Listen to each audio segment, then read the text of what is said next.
I told you guys first team to 100 wins, and they got to 100 first. I'm proud of our guys. They competed, which I'd love to see.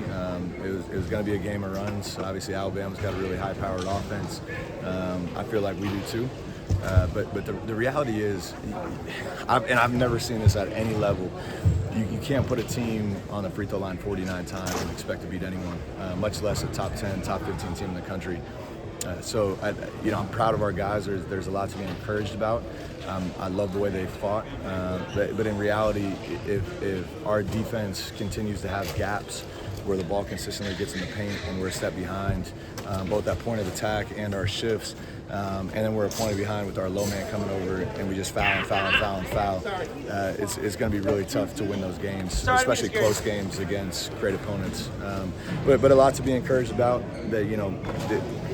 For where we're at in preseason and training camp, that's what you want to see. You want to see a lot of fight, a lot of competitiveness, a lot of bounce back to adversity throughout the course of the game, and then we clean those things up. And I think we're going to be a pretty good team. The runs then both halves. You went down 11 in the first half, closed the gap, made it what it was at the half, and then to make it a game at the buzzer. Is that just a very positive sign of a new group coming together and willing to compete no matter what? Yeah, you said it. We got down 11. Majority to me, and obviously is you got to watch the film and you feel the swings of the game. I probably saved a timeout on one of those runs that I shouldn't have saved. I was trying to go in the second half with 3, and I should have just burned one. So some of that's on me, and some of that's good for our staff to learn. But it's tough to play against a good team when you're taking the ball out of bounds off of a free throw every play. The way we want to play, if you just go vertical, if they finish it, they finish it. But at minimum, we get to run the other way back at them. So I think that stalled us out a little bit, and they had a lot of momentum. But like you said, there's a lot to be encouraged about the way we fought back, and a lot of different guys had good individual games. But if you're gonna beat top opponents, you got to do it together on the court, and the structure of our defense has got to be better. But that's what Alabama's good at. They break you down. They put a lot of pressure on your defense, and they walked away with the win. Cam Miles, for a true freshman, show a little bit of yeah, the way he played tonight. Yeah, Cam. That's what we've been seeing all training camp. He's a confident kid. He's got some real stuff to him, to be PG, and so does Thomas. Those kids are fearless, and that's why you can play them, in tight games against great opponents. We're going to continue to let them work through their mistakes. We're going to need those guys later in the year in big games.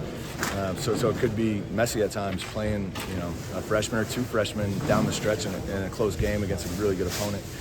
But we're confident that they're going to help us win a lot of games this year. So you guys are now seeing what we've been seeing all camp. Those 2 guys are really good, and they fit the way we play. How good is tonight for just focusing on the rest of the preseason and kind of reinforcing the thing with the guys because they played somebody else? Yeah, I think it's you walk away from this game, and we'll break down the film. But you walk away from this game. Let me say this: I'm not a big believer in moral victories. You win or you lose, and obviously you want to win, and it stinks when you lose. But to me, I walk away from this game pretty encouraged. I think that I said this to our team before the game: we can compete with anyone. And now you got to get better and improve some of those areas that we shot ourselves in the foot to win those games. But to me, with the way we play and the shooting, the skill, and the toughness and the character we have, we're going to be in a lot of close games. And now those 2, 3, 4 possessions, they can go either way. That's where, as we grow and mature and gel as a team, we're gonna come up with these wins in close situations. What was it like for you first time out doing it, being the head coach? I had a blast. It was fun. Like I said, I'm upset we didn't win. I'm a competitor. I wanted to sub myself in the game at the end. Like, guys, someone just control the game. Like, don't foul, control the game. I had a blast. Our staff did a great job helping me in some areas where, I'm focused on this and maybe I should be focused on this. They came up to me 3 or 4 times. They're like, you understand, you have 3 timeouts, just call one. But I'm so caught up in the game. Those are the things that I got to grow and manage the game a little bit better. But I had a lot of fun. I would have a lot more fun if we found a way to win. But we got a good group, man. I'm going to enjoy this season. McCray showed out tonight, kind of could take over the game, and was really, with all the free throws, drawing fouls, was a big reason why he stayed in it towards the end. Just what did you see from him? Is that something you've been seeing all camp? Yeah, I told McCray at halftime, I said, you took yourself out of the game in the first half. I'm going to trust our guys when they have 2 fouls. I know some coaches believe in taking them out when they have 2. I'm going to ride with our guys. But if you get 3, I would be a lunatic if I kept you in. So you took yourself out of the game with a cheap foul, an offensive rebound, climbing on someone's back. He can't do that as a senior guard. But I told the whole group, and Rob specifically at halftime, I expect him to have a big second half. I don't expect him to have a quiet game. And he met expectations. He had 24 or 26 points in the second half, and a lot of them were just from attacking the rim. He's so athletic and has such a great first step. He can get wherever he wants on the court at any time. And he's a really good passer in there too, but obviously he had to step on guys. He was getting to the foul line, and you guys can see how crafty he is around the rim with that athleticism. He's going to have games like this where it does not surprise me if he scores 25 to 35. It wouldn't surprise me if he hit 40 one of these games, just with the level of aggression and athleticism he has. But we need him for both halves. We can't have him just for one half. And then he talked about sending Alabama to the line 49 times. What kind of led to those fouls? Was it getting tired from playing so fast, or like playing against someone else for the first time? Like, what do you think kind of led to that? Just you saying that we put Alabama on the line 49 times again is absurd. I think it was 2 parts. I told the team post-game, and I've been telling them since the summertime, they think they're in good shape and they're not in good shape.